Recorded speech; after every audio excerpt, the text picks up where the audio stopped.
And all new at 5, a major organized crime bust. 23 people under arrest now accused of stealing guns and cash. Today, police revealed 4 organized crime groups are wreaking havoc. From aggravated robbery to kidnapping, burglary, and more. Let's take a look at this. New pictures from court documents in this case. These are a few of the people who have been charged, and investigators say the money, tens of thousands of dollars, is all stolen. FBI, open up!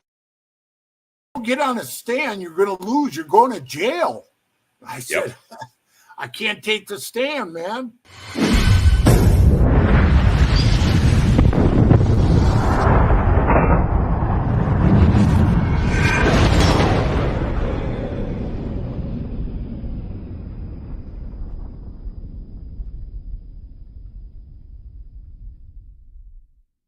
Welcome to this episode of Chatting with Staxx. I'm your host, Bill Staxx, and today I got PeeWee, Goldsmith, and Repo Rod.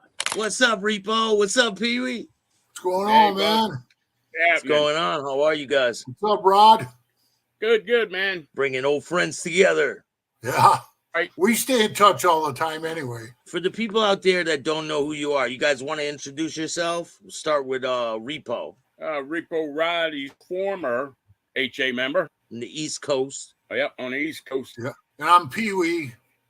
I was a Hells Angel in the West Coast. That's where I started off in San Francisco. Then I went to Las Vegas, and I started the Angels there. I originally started off in the Midwest in Minnesota, but that's another story in itself. When did you guys first meet? We met. Where was that, Rod? It was. Well, I seen Rod at events all the time. You know, like at Bears. He was the only one. I thought he was the only one that rode his bike to Bear's funeral, and it was snowing and everything, you know. I flew in from California. I literally rode all the way to Bear's funeral, all the way home. Yeah, that was crazy, man. And what was it, snowing then, right? Yeah. It was bad. It was bad out, man. It was bad out.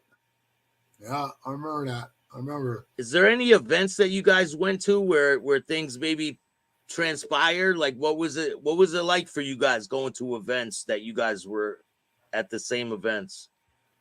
Like lunatics. Right, Rod? Oh, well, yeah. The USA runs was always a little bit crazy here and there. It wasn't just having a good time. Yeah, it was, it started, I think Staxx, when things started going bad is when I think it starts going bad when people start like policing, their own, because if that was the case, the club would have to shut down so many charters, your head would spin. But they started doing it like they did with Rod's charter. Then they did it to Michigan. I watched this happening, and I just, those were the things that were turning my stomach, the club feeding, like, hey, why aren't you guys taking care of your area? Give you an example, Michigan.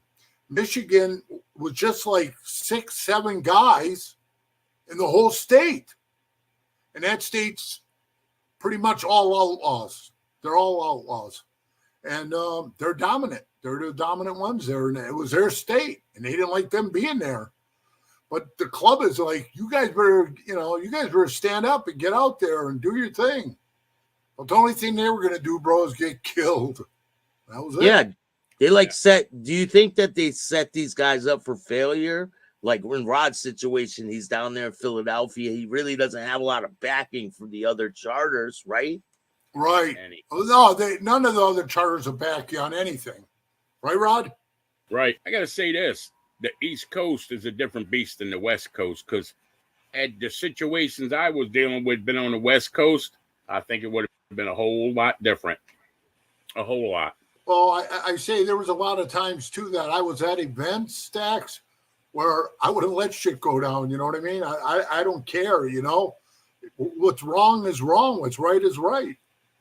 And, these guys would always walk by me, which really pissed me off, and say, hey, PeeWee, come on, man. You're always up for a fight because everybody knows I like to fight.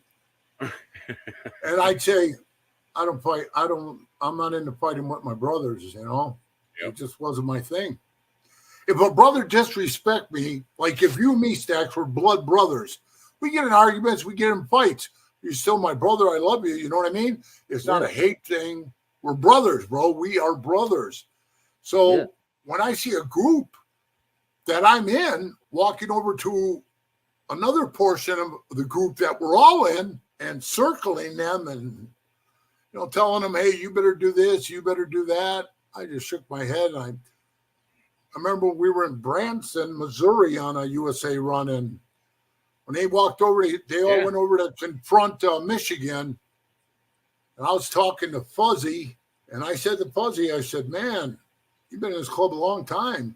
Have you ever seen any shit like this? And he said, no, this is bad. That was, Yeah. And the same thing with Repo, too, man. That was horrible. That was horrible when I was in that room. You were I got up and walked out. What do you remember from your perspective on that day? Well, it was going along just like every other meeting goes, like the boring self, And then all of a sudden, like the atmosphere, the whole room changed, and I could see it was all bullshit, because the guys up front that were running it said, "Hey, did you guys bring your votes?" And Repo and all the guys were at the far end, like way to my far right. I mean, down the farthest. The whole room was filled with Hell's Angels from every charter on the East Coast.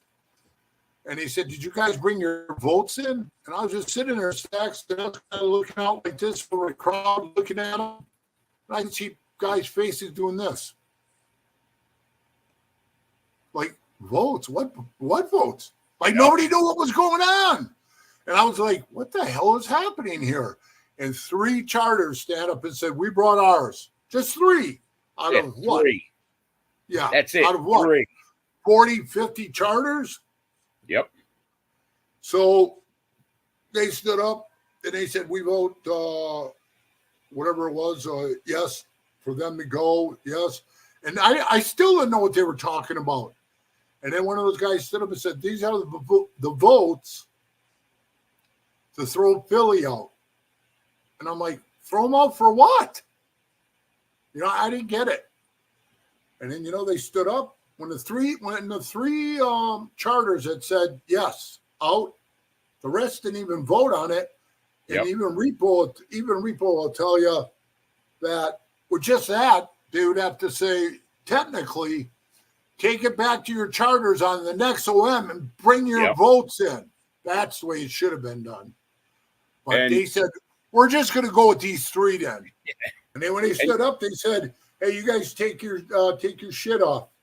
Yep. And Repo said, fuck you, come and get them. So even if Repo would have said, all right, and took his jacket off and gave it up, would he still have the same outcome that happened? Yeah, I think he would have. Oh, yeah. I seen it. I could feel it in the room, Staxx. I could feel it.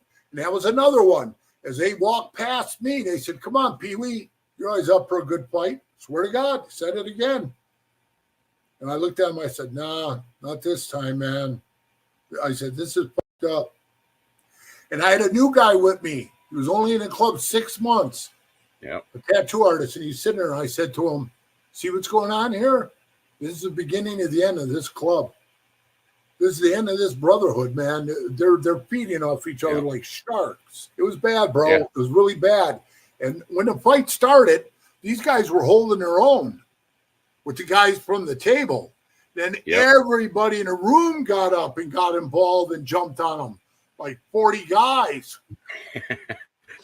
So when that happened, I just stood up and I said, we're out of here. And they ran up. Hey, wait. Ain't your guy a tattoo guy? We want him to black these tattoos out. I said, nah, fuck that, man. Yeah. They can throw out a whole charter, the whole charter. Yeah. Mm-hmm. But yet, I brought up at OM and on the West Coast a guy who I liked. I liked him very much. I thought he was a great brother. And I wrote a motion for everybody to take to their charters and vote on this guy, to vote him out of the club.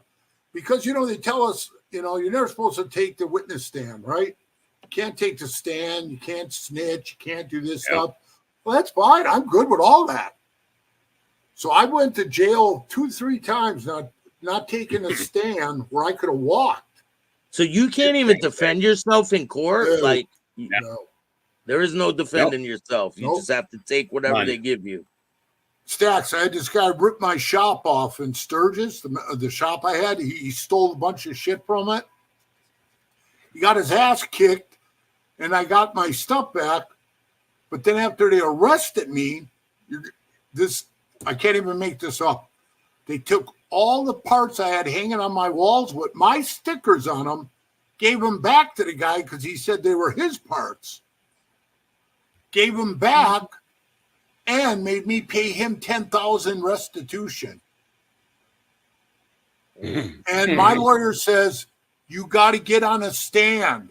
We got a credit card of yours that's in my name, shows that you bought all that stuff.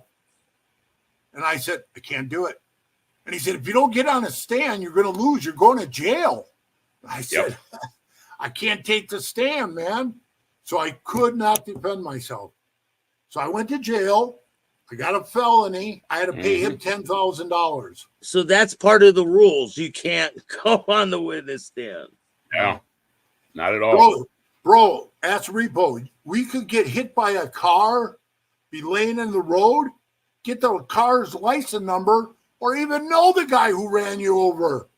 And you could say, hey, if you tell the cops, you're out. You're done. Yep. Now, what if you're in a car accident and you got to sue the insurance? Can you sue the other person's insurance or no? Well, with me, I had to use my insurance for the underinsured, you know what I mean, to pay for my bike and stuff. But the bad part is you're laying out in the road, you don't know what's even broke on you, and you can't, you know what I mean? You're gonna go to the hospital. You ain't suing anybody, but the club tells you, hey, you know what we'll do? We'll take care of it. The old school way. The old school way's gone, bro. Yep. You know, when you are knocking on people's door today, you're going to jail, prison. You're going to prison. Right on the phone and Yep. So what are you going to get out of the guy, Staxx? You're going to go to his house and say, hey, you know, you broke my back. What are you going to get? His car? His house? You ain't going to get it. He's going to call the cops. So you dealt with that too, Repo, right? Where you can't do anything. You're stuck in a position. Same thing in my case. You know, we knew it was a Philadelphia member that dropped his case on me. And there was a co-defendant in the case from another 1% club in Philadelphia. And he took the stand and testified, and he sat right there and told the whole court and pointed at me. That's not the white man that was with me that day, and said who it was. And it was a former Philadelphia member who up and cowardly quit. But I couldn't take the stand. I took the fifth. They originally offered me 9 to 20 years in a plea deal. And I went up with 5 to 10 on that because I did not take the stand. And you could not take the stand. That was part of the rules that you were living by. Yeah. Like, and me. And you. Like, but I think I think that's changed, bro. Right, Rob? I think that's changed. I think those guys can get on the stand. It appears to have changed because there's cases out there now where angels have testified. And I don't know whether because I'm not there, but as far as I know, it depends also on who you are. Right. Going back, like I was telling Rod, going back to that guy I wrote the motion on, I told you I liked him. He was a good guy. I loved him as a brother. And he was a straight up gangster, you know what I mean? Yeah. Took care of you know what I mean? He was out there blasting away, taking care of business. He was a good Hell's Angel that way. But where he messed up is he got on a stand, and I already left the courtroom. I was there to support him. And I spent the whole week there during the trial. And right at the end, I knew he was winning. I said, I'm going to take off. I'm going to Sturgis. I got to work on the shop, do a bunch of repairs. And I said, I'm going to head out. He's already won this case. And I said, okay. And I left. And one of the members calls me and goes, hey, you're not going to believe it. He took the stand. I said, why did he take the stand? And he said, all he did. And he said, they showed a picture of you, me. And they said, who is this? And he says, oh, that's PeeWee. And he goes, you mean Charles Goldsmith? And he goes, yeah. And he goes, who is he, you guys up there? And this is his exact words. PeeWee's a guy we all check in with. He's the shot caller up there. And I'm hearing this, and I'm like, what? And he goes, yeah. He said that you're the guy that everybody checks in with, you know, and I'm the guy who, like, you know, runs everything.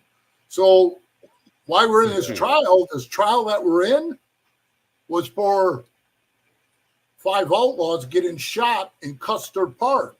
Did I send them out there? Because I'm the shot caller. You know what I mean? Basically, he's pointing the finger at you. Right. And then I had an old tattoo on the back of my arm where you know, it was all outlaws must die. But when we were going through a truce thing with those guys, they said no more of those tattoos and stuff. So I covered it up. But the time of the photo, it was still on the back of my arm. And they pointed it out to him. What does this mean? And he read it out loud in courtroom. I was just like, man, this is crazy. And like I said again for the 100th time, I did not hate the guy. I loved him. But he was originally from Canada, and he only got into this country because he was with some chick, but his visa ran out, whatever it was, and they deported him back to Canada. But Canada took him. And I was telling Canada, what, you know, hey, I'm not saying throw him out because he's a piece of shit, but he did break a rule. And that's why I say, man, I don't believe none of the rules, none of the bullshit. They don't have any rules to live by. They got no code of honor. They don't have. No. They're going to. That's why they lost the respect. Right, Rod? Make it up as you go. So, you know, now that this individual, I don't want to say his name, he goes back to Canada, and I'm sure he's doing his Hell's Angel thing there real good, but I don't know who he pissed off. It was nobody in the club, I guarantee that, because he was found shot in the back of the head under a bridge somewhere in Canada, but he had his patch on. No way would another Hell's Angel do that. I mean, he would do, one Hell's Angel would do that to another one, obviously. We've seen him in the dog cook-up factory. So with that being said, he still had his patch on. If an angel would have done it, he would have took the patch off. Yeah, they would have took the patch from him. Right. So it was somebody else that did that to him, you know, and I'm sorry to see him go like that, you know. And we were talking before, and you were saying a lot more angels have killed angels than in the last 10 years. Then they have killed their enemies. But I don't know now. It might slow down a little bit, Staxx, because, you know, the cookie jar top is open and the info's all out about the doggy infirmary. Yeah. Did you know some of the guys, Repo? Yeah, a few. I knew them all. Do you want to tell us about that? I only know what I see or read or hear in the news, bro, because I was already out of the club by then, you know? Yeah. I mean, the whole event is just sick shit, man. These guys are all coming up missing and gone, and I don't know, bro. Things have changed so much and so bad. I mean, I don't know what the hell those guys are doing to themselves. To me, when I joined the Hells Angels, I did it because I was joining the biggest, baddest fucking club in the world, you know? And they're letting themselves go to shit in the handbag, man. PeeWee, are you shocked at the way they did Repo? I'm shocked the way they did the whole thing. Yeah, just the way it went down. It was like a huge eye-opener. Like, wow. And then right after I saw that thing with Rod, what they did with Rod and them, that's when I told you I saw the Michigan thing in the summer. It was like about a couple of years probably after the Philly thing. And then all of a sudden they went over and telling the Michigan guys, you know, you better start watching your backyard and taking care. Well, if that's the case, bro, they need to hit a lot of charters and start throwing them out. You guys are a bunch of duds. Yeah. Beat it. Yeah, they don't tell you go over here and kill these guys. No, they don't say nothing like that. No. Because let me make it clear, it's not a criminal organization. Even though you Correct. guys aren't in the Correct. club, you never signed up to be in a criminal organization, right? For joining, Rob. For what they say is brotherhood. Yeah. I got more now than I had there.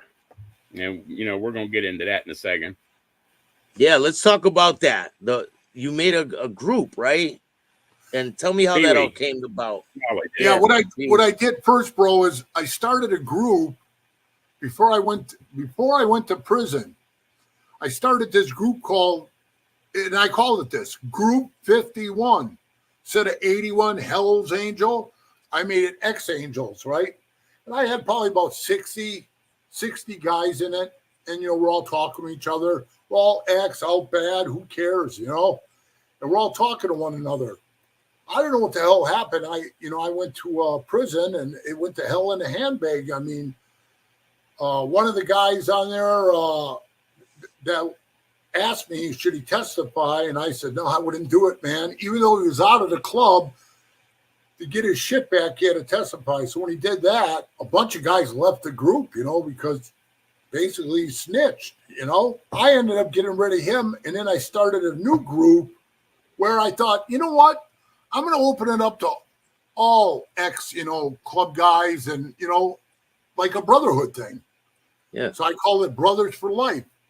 And I've got, you know, banditos, ex-outlaws, XL for sterols. Oh, man. So any guys that were in sinners, 1% clubs. Not just 1% clubs, just regular clubs too, you know, like small clubs. Yeah. But yeah, the ones, the El Posteros, the Banditos, the Outlaws, they're all big 1% clubs, you know. But we're all in the same group, Staxx. And we all sit here talking like we're talking, you know, hey, what's up, brother? Hey, what's going on? And I have a summer run every year, and we all get together. This is the only year I didn't have it. I took a break. We get together every year, and we just cook out, and we don't sit around and talk and hate and talk shit about the club. Nobody gives a shit. We're living for the future, you know what I mean? And we're just no patches, nothing. Hell, I don't, like I said in my book, I don't even own a motorcycle anymore. You know, I sold my bike to buy a lawnmower. Yeah. Which I'll be on in about 25 minutes. But hey, I'm just saying, you know, it's solid. And you could see the brothers were solid. Man, you know, the pictures I got of me and Repo Rod and Maddie and BA, you know, and it was right. That was the last time he was alive. You know, he's gone, you know. Oh, so you guys all had one of these last year cookouts. It was like a run, right? Yeah, last year. And BA was here. And we got a picture. We got a picture of it. I can't hear you, Rod. Yeah, there's. We got no sound. Yeah, we can't. I don't know if you know, but Rod was the only deaf guy we had. Yeah. The deaf guy we had in the club. Yeah. If you go out, come back in, you had to reset it. Wow. So I didn't know that you started this. Well, I knew you started the group, but I didn't know you had like your own runs together where everyone would get together. And you know what, Billy? There's some guys I had in there that just ride bikes. They weren't even really in clubs, but I've known them for 40 years, you know? So I put them in there too. I put some of them in there, but everybody's, you know, bitching, hey, man, why do we have a run? Let's have a run next year. So everybody says they're coming, so it should be a big one. Now, I've got about 100. I probably got 132 guys. So here's one of the pictures. Yeah, that was at that run. Oh, that was when you guys had the run last year? Yeah. BA, tell me about BA. BA was a good guy, man. I mean, he got fucked over good in the club. You know what I mean? I mean, they really did him dirty, but ain't any dirtier than putting guys in a goddamn dog crematorium. You know, right. BA. Got me now? Yeah. All right. Bro. Now we're in there. All right. So we're talking about BA, bro. What kind of guy he was? Yeah. You know, he just had a big heart, man, and he really, really loved being a Hell's Angel. And I think the hardest part for him, and he told me this. He said the hardest part was no closure on it. He never knew why they did what they did to him, you know? He said, when they said, you're out of the club bad. He said, what did I do? Yep. Yeah, you kind of want an explanation, right? When something like that happens. I mean, to get a beating the way he did, he had bleeding on the brain, his navel cavity. Bro, let me tell you, him and I went to Milwaukee together, right? He met me in Milwaukee. I picked him up on, there's a ferry that comes across from Michigan to Wisconsin. And he came across, I was already there. I picked him up. at the boat, and we went to the hotel, and it was right on Lincoln by the airport. And it was funny because when we got there, we got out of the truck, my truck, we're pulling our bags out. We hear a motorcycle coming down the road. We both glance and look. It's an outlaw, you know? We just look at each other and kind of smile, you know? And we walk inside, we check in. And at that time, I had the big, on the side of my neck here, I had the big tattoo, Hell's Angels, on my neck just before I covered it up. And, man, there's a bike out in front, you know, and I walk in there and the guy says, oh, hey, man, because naturally as soon as you see tatted up guys, you know, he's like, you guys ride? You guys ride? I'm like, nah, man. He goes, oh, I ride everywhere. The guy behind the counter was all, you know, Joe Biker guy, you know. And I said, yeah, whatever, man. So he sends us to our room in the back there, and we're just chilling out. That night, bro, I gotta tell you, BA falls asleep sideways on his bed, right? And I'm laying over on mine trying to watch TV. Man, he starts like, you know, this horrible breathing. I mean, like somebody choking to death on a piece of meat. You know, he's like, he's jumping around and his arms are flying. And so I really, honestly, God, thought he was having a seizure. I really did. No bullshit. And I jumped up and I grabbed his arms. I go, BA, wakes up from comedy. He goes, what's up? I go, God damn, bro, you're freaking me out, man. I thought you were having a seizure. Oh, no, that's the way I sleep. I said, that's the way you sleep? How the hell do you get any sleep? He said, I don't, bro. That's why I nod off all the time. And I said to him, what the hell is that, man? You must have some. And his kid was with. His son, Abraham, was with. Yep. And I said, is he always like this, Abraham? And he goes, yeah, he's got sleep apnea. He's supposed to wear that CPAP machine. He won't do it, you know? I said, bro, you got some major issues, man, major. And he said, well, when I got hit in the face with a bat, it caved his whole nose in, so his naval passage up here was all closed off.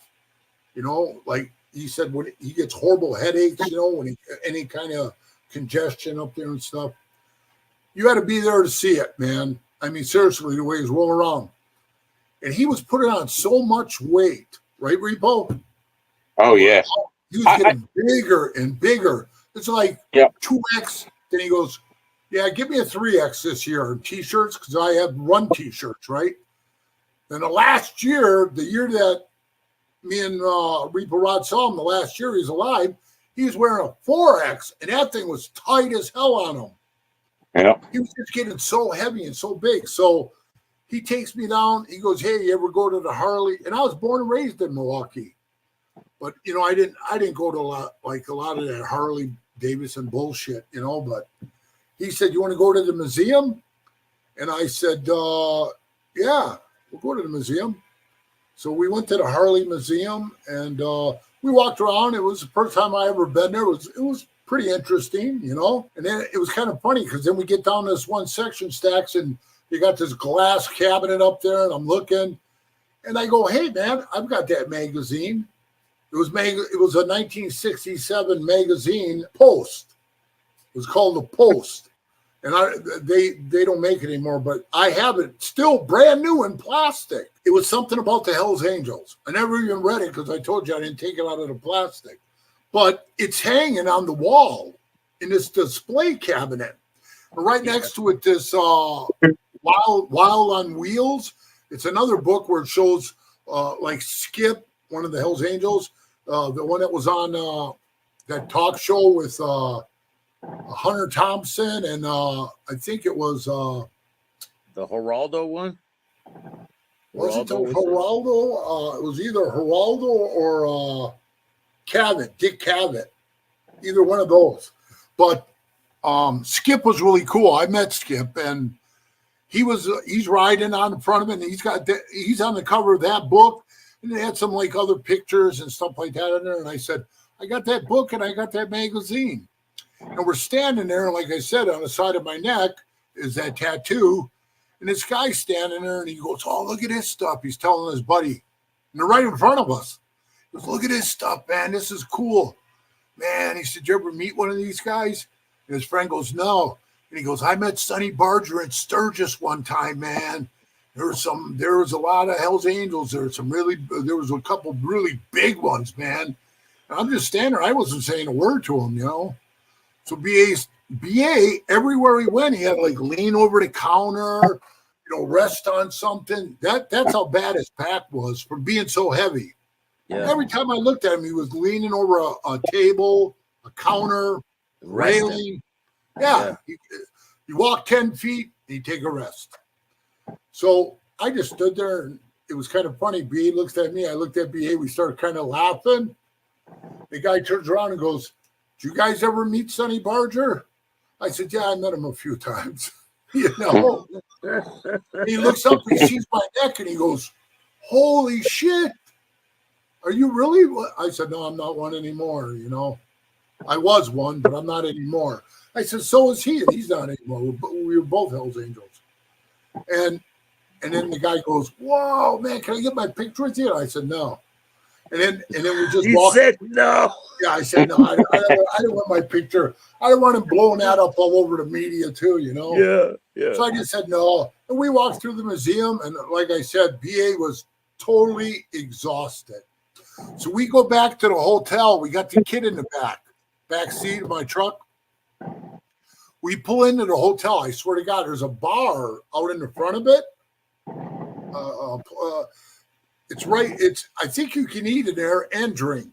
I didn't go in it, but we pulled it. When we pulled in, we turned the corner, and there's 3 baggers lined up with the back tire to the curb, you know, but facing out. Yeah. And we pull it, and right on the front of the windshield it says Outlaws MC. Right on the windshield. So I look over at it, I'm looking, and I stop, and BA looks at it, and he looks at me, and I says, I don't know, you want to go inside, see what they have to say? I want to ask them if they got a problem with me. Obviously, every time I come to Milwaukee, they got some problem with me. I just want to end it, you know? Yeah. And then he lays this one on me, you know? I would, man, but, you know, now with my kid in the truck and shit, I'm like, God damn it, it was a perfect opportunity, bro, you know? Yeah. So, I'm not saying I was going to go in there fists of swinging, but, I mean, if that's what they would have wanted, I would have obliged them, you know, but I just said, okay, BA, and we just went back to the room and hung out in this shithole hotel that we were in. It was the only one I could get. And then I took him and his kid the next day to the boat. They jumped on the boat and went home. Yeah, so Rod, when you find out that BA passes away, right? Before we get into that, can you explain what happened to BA? Were you in the club, Rod, when this all happened, or were you out by then? I think I was on non-association on my case then. I think you were, bro. Yeah. So do you remember hearing about this situation? I remember hearing, you know, different things about it. But, you know, at that time I had to duck and dive to conversate with anybody. So I just know they put one hell of a beating on them. And Rod, nobody really knew what happened. Right? No, none of us really knew what happened. I mean, me and Rod found out later because BA told us to our face, you know? Yeah. You want to explain what BA told you? What happened? Well, I was in the clubhouse with him in New York, and he was standing over by this guy named Little Mike. He was playing a video game. He's dead now. He was playing a video game, and BA was watching him. And he was standing there drinking Gatorade. And I said, hey, we're going to go down to Little Italy, you know, on Mulberry Street and get something to eat. You want to come with? And he goes, no, I'm going to hang out here, man, and maybe play the poker game. And I said, all right. I said, I'll see you when we get back. And he goes, all right, bro. And I left. I come back. I walk in and I'm looking around and I go, hey, where'd BA go? Oh, man. We had to get him out of here. I go, what do you mean?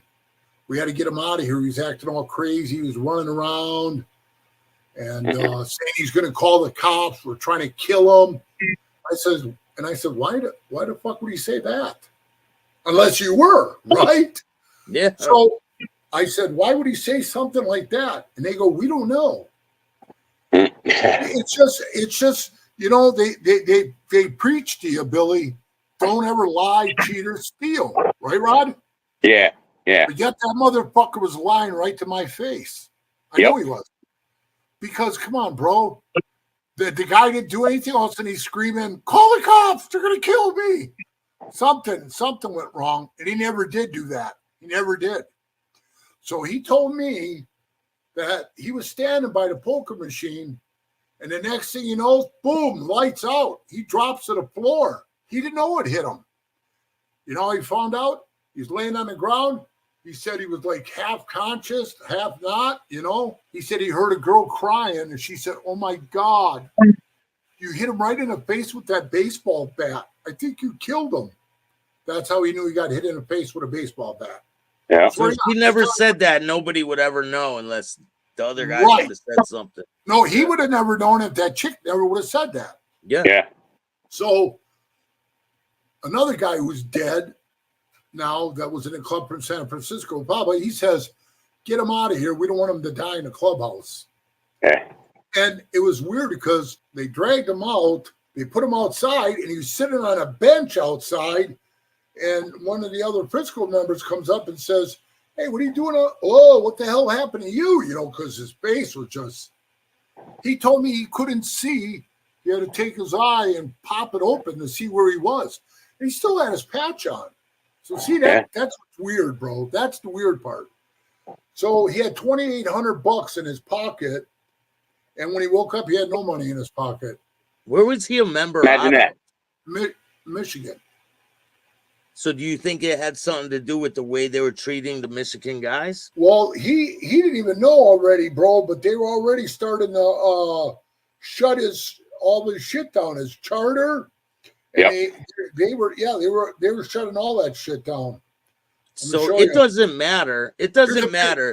Hey, Staxx, here's a picture. Here's a picture of him. Let's see if I can get it on there. I don't know. Oh, you can't see it, can you? If you hold it real up. Right there goes. Boom. Yeah. Wow. How's that? Wow. Yeah, that's his face right there, bro. That's see, his eyes are completely closed. That's bad. Yeah, it's real bad. So it doesn't matter if you're a stand-up guy and you're just so happen to be in one of these charters that's getting shut down, they won't pluck you out of the charter and shut the charter down and keep the good guys. No, they did do that because they took one guy that stayed in, the treasurer, and BA gave him money. Yeah. BA gave him $30,000 from the t-shirt sales. He never ever wrote it down. And he transferred to Chicago. And when he got to Chicago, he was in the club for another 6-7 years. And then all of a sudden they're like, where's that 30 grand? And then they invested, they found out, beat his ass and threw him out. It's like I said in my book, bro, shit floats to the top. It always does.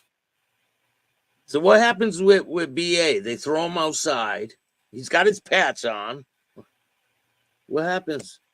Then I guess one of the guys, the biggest piece of shit, Johnny Merchant, he takes him. He jumps in BA's truck because BA had his bike in the back. Brought it there for a photo shoot for the calendar. And then he took him back to Michigan. He told me that they stopped at a gas station and he had a piss. So he went in to piss. But like I said, he had to hold his eye open to see where he's walking. Yeah. And when he went inside, people were like, oh, my God, should we call an ambulance? You know, I mean, people were freaking out. So John's like, hey, you need to stay in the truck, man. You know, I don't want people seeing you and stuff. And then when they got back to Michigan, Bob Mack, who's out of the club now. He's a great guy. Bob Mack was there, and he's the one who sponsored BA. And he wasn't a Michigan member. He was Indiana. It was Indiana, I think, Nomad or something. But he's a good dude, man. I known him way back from the HELLS Henchman days. And they said, we're keeping his bike. And he said, no, you ain't. They're not. You're not keeping his bike. Give him his fucking bike. Yeah, they were going to take his bike. It had Hell's Angel shit all over it. So did mine. But, you know, I just had it shit all scraped off and painted black. Did they keep your bike, Repo? No, they didn't get my bike. So they didn't get any of their bikes. Or you, him, or BA. No. You know. Honestly, what's funny is when they threw me out, I literally had 2 storage units full of member property, full, and you did what you did to me, yet you still got your shit back. Yeah, they actually had a load of guys to get it, right? They sent prospects to collect it, fucking prospects to collect member property, and I wouldn't give it to them. I said, send a member. Nobody would come. They wouldn't come, because after that, shit was going south only one way if they started something. The guy that used to be the president of Baltimore at the time, Nate, he's out now. They threw him out too. Right. I met up with him like halfway, just at the Maryland state line a couple of times and transferred everything. And I made him sign a paper, everything I gave him, and the right way, even after they did me wrong. If I would have known, the old Faces song, ooh la la, if I only knew now what I knew back then. Yeah. I'm telling you, bro, if I would have known they were going to smoke me for $80,000 on that building, I would have kept all my shit and sold it. Yeah. Had people selling it and everything to make up some of that money that I got burned on. But, I thought everything was legit, and they burned you on a store up in Laconia too, right? Or no, just my shop in Sturgis. Sturgis shop, yeah. So the clubhouse, Sturgis shop, a whole bunch of stuff. I got a question that the viewers put in for me to ask. They want to know what you guys think of the new breed that are coming into the club. No respect, no honor. It's not what it's portrayed to be, as PeeWee state. Brotherhood, the biggest lie ever told. There's a lot more to it that the outside world doesn't understand, but it's not what it looks like. All I can say is, if you're not there, man, if you're willing to lose your life, your income, your family, your home, everything, go for it. But other than that, man, stay the hell away from it. Yeah, because the brotherhood is not there. They say that it is, and that's what I was, same as Repo, that's what I was looking for, Billy. I was looking for a solid brotherhood. And we were pretty close brothers when I was in the Sinners, a little club I was in. It was only in 3 states, maybe 50 total members within 3 states. But we were close, man. We get together, we cook out, we hang out, we go to bars together. It was always the only time with these guys was club stuff, There was and the ones I got to say that were really, truly brothers, like me and Rod are now, we knew each other, but we were always going in different directions with the club. Now that we don't have that direction to go anymore, man, we're just concentrating on what we have. And these guys, man, every one of these guys you can talk to on the phone, just like me and Repo. Every time we hang up, okay, bro, later, love you, man, love you, brother. And all these guys, Bandito, whatever, whatever they were, we all get along. I think that's what it should be. If I'm right, PeeWee, I think our number right now is around 150. It could be. Yeah, I think it's right around 150 guys that range multitude of different clubs out there. There's no animosity, no patch in between us anymore, no bullshit. If I got to get down and dirty, these guys that I'm with now, this thing, I trust them more than I trusted the guys I was patched with, because I know where a lot of them are coming from and where they've been. I just seen, even in my own house there, So, we know for a fact there was 2 paid informants in Philadelphia, paid rats for the government. And there was probably more. And it goes straight across the board. It's not just there. That happens many, many different places from east to west. A guy gets, there's no heart like there used to be, man. You got a case, you suck it up, you eat the time, you come out, and you move forward. Now they get pinched for like a 1 to 3 year. They start to tears, crocodile tears are going. I'll tell you whatever you want to know, just so I don't go to jail. Nah, I'm good where I'm at now. I don't need that shit. Did you ever meet Thomas Wood? Oh, I have. Yeah, I have. What did you think? He was a great guy. I went to his funeral too. Yeah, and it was a ton of people there, ton of cops too. But there was a ton of cops, But Tommy, man, he was a great dude, man. I got pictures of him with the other guy standing around the fire barrel in front of the New York clubhouse. You know what I mean?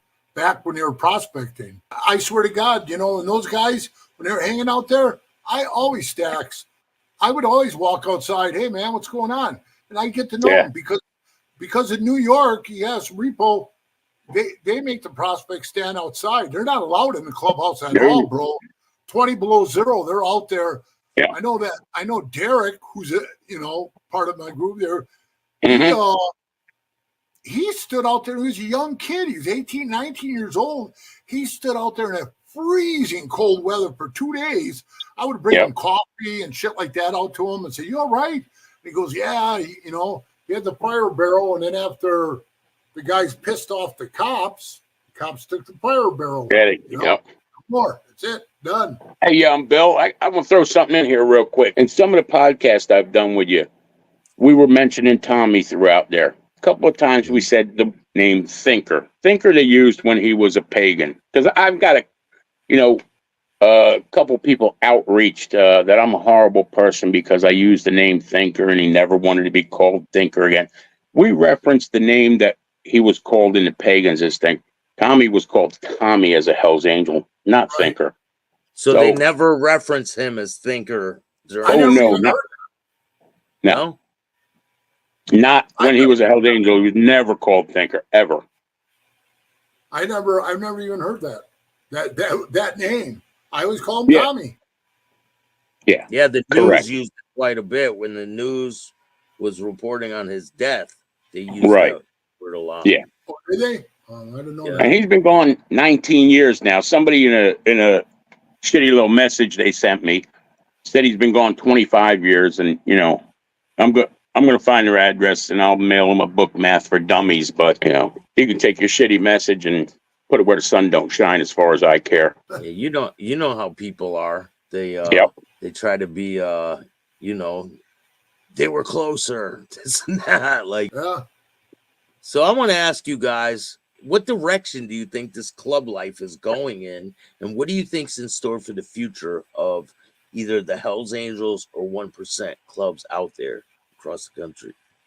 I think across the board that they really got to clean up and tighten up, and it's just all these new ways that they use different laws against you, terrorist laws that were never written to be used against an American citizen. They utilize that to jam somebody up and jam multiple people up, jam a whole charter up, and it's going to break things down. And the wars got to stop, because that's really going to demise the clubs across the board. And that goes for all the clubs. You got to clean up, tighten up, and stop the wars, which, people are people. I got to say that it's not that the club is going and instructing you to go out and have a war with this one club, but you got to be better people with one another, and or you're going to deteriorate everything.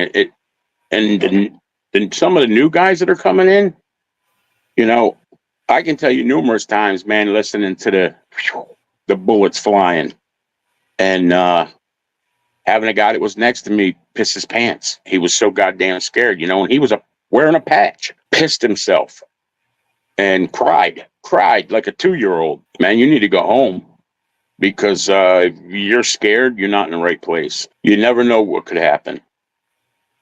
You never know who's around you, right, bro? Right. I mean, some of these guys standing around you, you're looking at them like, hey, like what Rod said before, you know, us guys now, I would hesitate in a minute to get down or do whatever. And I know they'll jump in. Some of these other guys, when I was in the club, I even had them in my charter. You know, some of the biggest, I thought they were cool kids. They were kids. You're trying to bring these people in, and you think, oh, I'll change them. You know, I'll better them. I'll mold the kid, make him right. And I had this kid named Brandon. He was, he thought he was a tough guy, but he wasn't. He was a big pussy. And then, you know, like I said, I had one guy with, I found out he, you know, cross dresser. I mean, you could go on and on, you know. Wait. What happens when you find out one of your members is a cross dresser? What happens? Well, I didn't know it until like after, you know, the charter was shut down and I already quit. And I went to prison. He went to prison. And I saw him after we got out of prison and stuff when we were talking. And he says, he says to me, yeah, man, when I first walked into the cell, my cell, he was laying on the top bunk and he was a big dude, right? And he said he's all, you know, I seen the guy, he called him Animal too. He was in there for a double homicide. And when cross-dresser walked in there, he said, hey, I just want you to know as soon as you get situated here, I'm going to fuck you, you know? And I looked at the dude and he tells me this and I go, what'd you say? He says, I told him, hey, I don't play that. I don't play that. Now I know somebody where he was staying, he lived, and then he found in the garage a box of like women's underwear, dresses, dildos, all this shit, right? I don't know, he's ramming up his own ass, dressing up like a woman, the whole thing, man. So he tells me then when he went to the shower, there was this big black dude standing by the shower, and he told me, yeah, I'm going to get some of that. And I says, wow, man. And he goes, what? And I said, I feel bad, you know, because, man, I was there like almost total 3 years. And they didn't want me, right? Nobody wanted to fuck me. What the fuck? The only ones that fucked me was the club. Oh, man, that's a good one. Hey, PeeWee, with that, I got to say, you know, guys, if you're watching these videos, these casts, and you're out there and you're out, man, reach out to us. Talk to us about coming around, and there ain't no dues, man, nothing like that. We don't prospect patch and start there's no prospecting, there's nothing, man. It's guys that were there, and it doesn't matter which one you were in. And I can remember meeting the Outlaw, I think it was the one run. I can remember him from back in the day. And if I'd have seen him back in the day, you know, things would have been different, man. He came over. He knew who I was. He said hello to me, shook my hand. He says, you know, we're in a different place. I said, yeah, man, we're all good. As long as you remember, we're all good. He and I wound up going up someplace up in the mountains for a few hours and hung out and drank. And how did you feel to be able to be cool with these people that you were once trying to kill? It's easy, bro. It's easy. I swear to God, I really can't explain it to you, Staxx, but it's easy. I got one guy who was an outlaw, quit the Outlaws and joined the Banditos and was a Bandito the rest of his whole life. And now he's out, you know, he's like in his 70s. But yeah, he comes and he sends me stuff from everywhere. He travels around on his bike. And he's super cool guy. It was like in Little Rock, Arkansas. And he hits me up and I just tell him when the party is and he comes to it. He's not on Facebook or anything like that. That's what's hard, you know. You got to be on Facebook, and you find me or something. I accept you as a friend, and then I can add you. You know. Yeah. That's where it is. Little Rock. Repo. Little Rock. Little Rock. Arkansas. That's where you have the runs. No. I have them at my house. Then everybody knows they run my name, find my address. You should put it on your website. Just put a link on your website. They could all be able to. Yeah, throw it. You know. We'll tighten that up and put some emails out there so people can get a hold of us that we're ex-club members from whatever walk of life. After we get done with this people. Yeah, because you can ask Repo. We got the guys all here that are gunsmiths. They make guns and stuff. They'll bring AK-47, everything, man, pistols, and we'll be shooting away in the backyard here. There's nothing around me, right, Repo? There's nothing but trees, man. I mean, PeeWee and I don't touch any firearms because we're felons. Right. You just watch, right? You just clean up. We just watch. Yep. That's right. Yeah. Just gotta clean up the empty shells. We just pick up. We don't even pick up the sponge. We don't shells. collect the brass. We sweep them up and never touch them.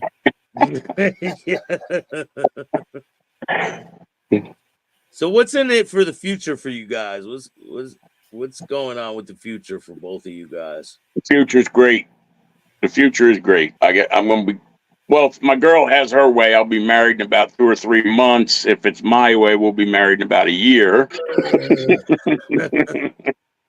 Just give me a good notice, bro, so I can make it. Oh, absolutely. We're going to move from where we're at now, and it's a great thing because I've already got tight brothers right where we're going to be going. It's going to be really, really a good life, man. I finally got a good girl I'll put it this way, an old lady that knows how and when not to open her mouth. Back in the club life, they were far and few in between. I've said that in the cast I did with you before, Bill. I've seen dudes get beat up, thrown out because of their old ladies, because their old ladies believed they wore a patch and that they could dictate how things took place. And if I were the president, she said.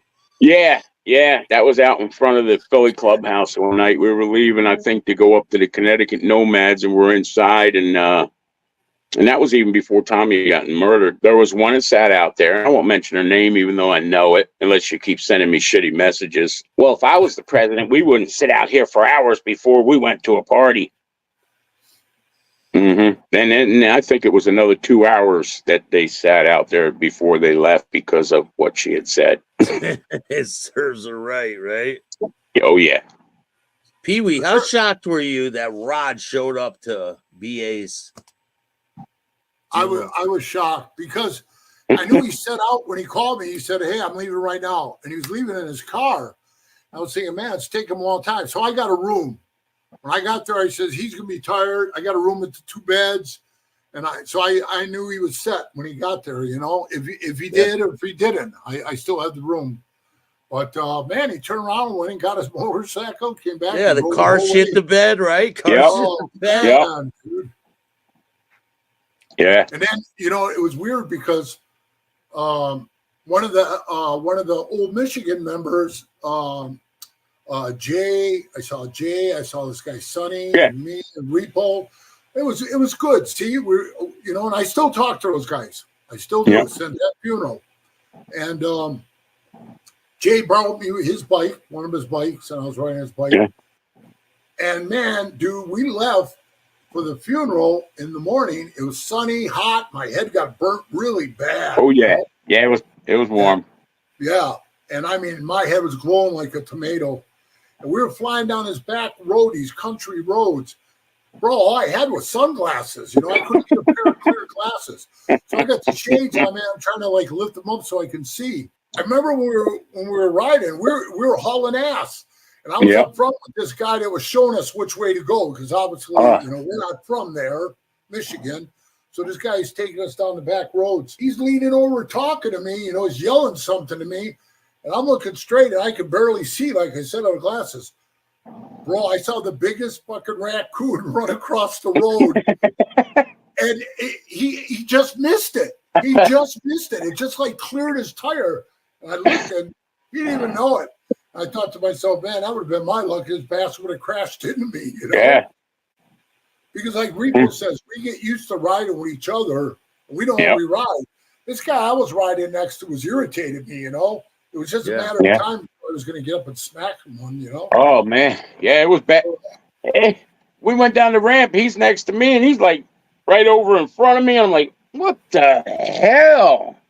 Yeah. If I didn't get over in the shoulder, he came over right into where I'm at. I'm like, I'm looking at PeeWee like, what the hell's this guy doing? He can't ride. You got to keep formation, right? Right. And he was, you know, he was trying to show off, like, you know, I had a fast bike or whatever the hell it was. Yeah. I was just trying to see him stay alive, you know, bro. Going down, I mean, because we were flying pretty fast. Especially riding with Rod, the way Rod no rides, right? street lights, no nothing. We're on a country road, bro. It was pitch black. I didn't even know how I saw that raccoon.